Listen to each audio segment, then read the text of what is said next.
Good afternoon, fellow members. My topic today is on the question of gold or the value of gold. But before I start, one of our members, offered me a hint to help me on the way. And she doesn't want to be outed.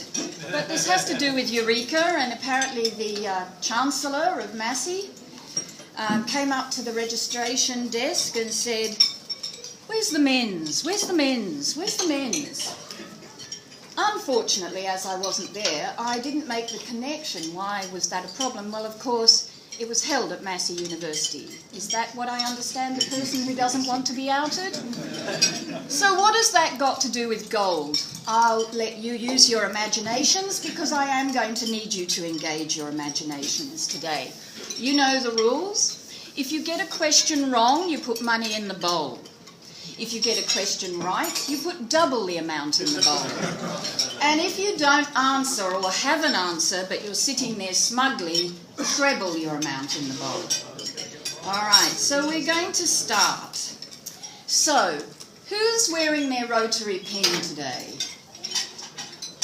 Could you please stand up if you're wearing your Rotary pin?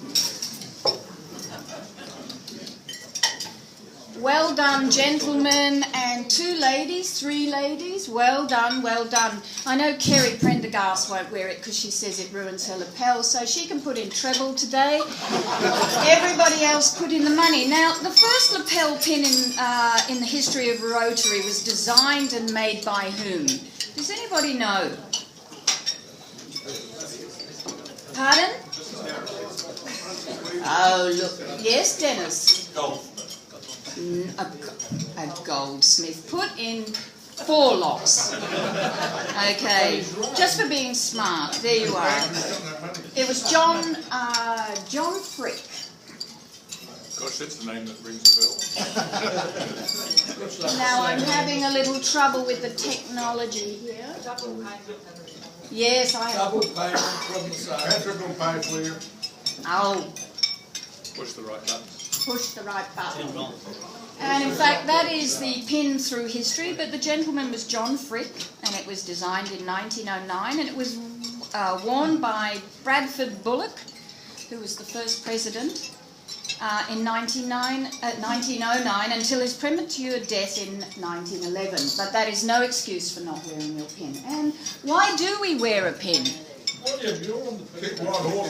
Well, that's right. The reasons for wearing the pin are varied, but it's publicity for Rotary, for pride, for acceptance and recognition, for the start of easy conversation with other Rotarians wherever you go, or wearing a Rotary Fellowship pin shows your vocation, and it has you stand out in a crowd.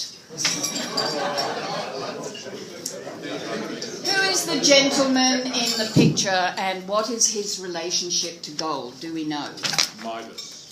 Well done, Francis. Put money in that bowl. He was considered an ass. Why? Because he turned his daughter into gold, didn't he? Now, there are many versions of the Midas story, the most recent being an ad on television. Have you seen it? And what's it for? Skittles! Well done. Who said that? Well done. Thank you for entering contemporary pop culture. Yes, very funny it is too. Now, without a certain gentleman, a very important gentleman, the story of Midas wouldn't have survived. Who was that gentleman? Close. Herodotus. And what's Herodotus significant for? Writing a history.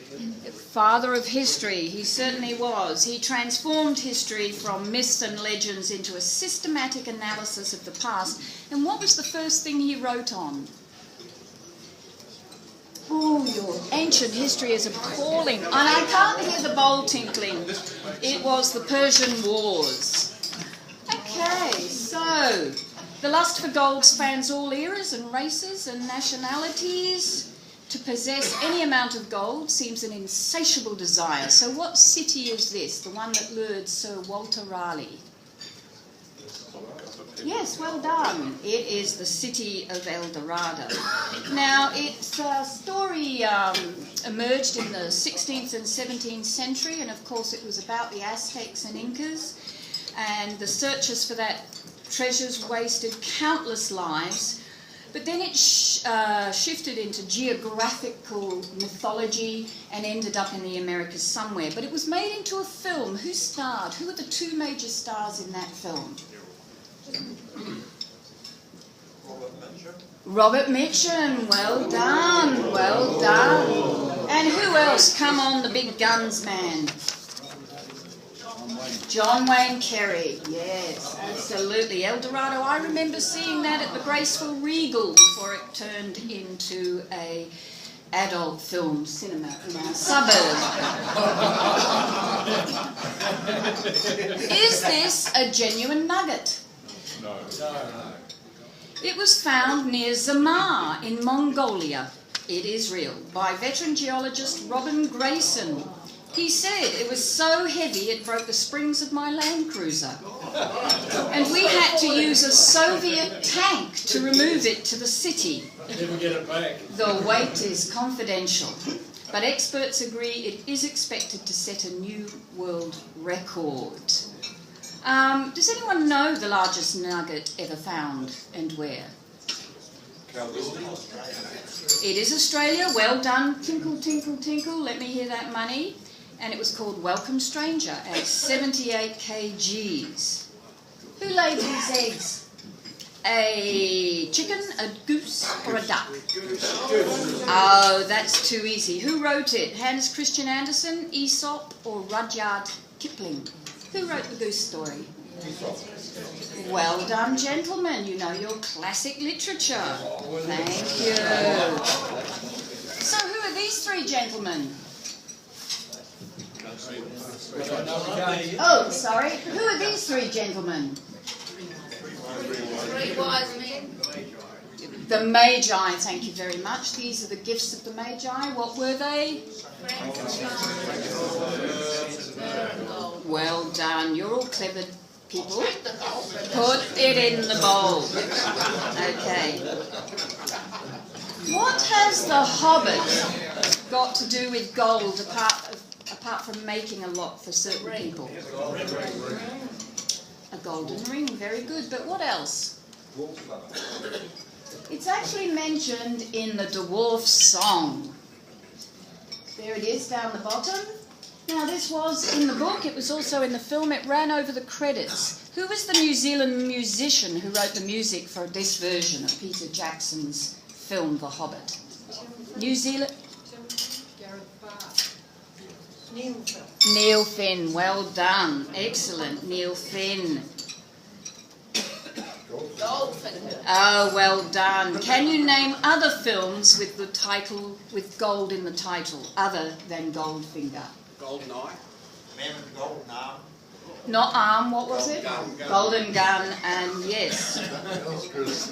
So James Bond turned 50 last year, and Dr. No was the first Bond film. When did it come out? 62. Very good.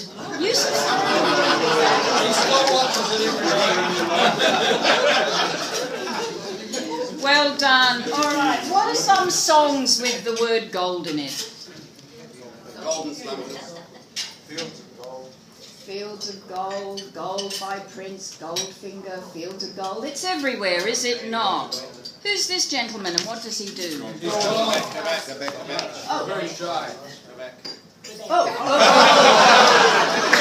No! Boo, boo, boo, you're not allowed. Who's this gentleman and what did he do? What was his occupation? Alchemist. And what did alchemists do? Okay, you got Nicholas Flamel, but who's another person? Who was an alchemist, a respected scientist? Arthur Conan Doyle. Well done. Anybody else? There you go. All were looking for it. Now, this is what you'll be more familiar with, sports. I knew you'd love that. So name some gold medalists. Ben Johnson.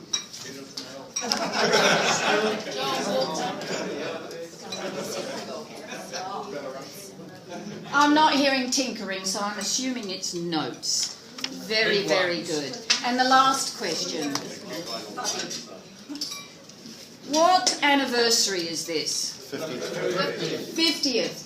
Who has or is reaching a 50th anniversary?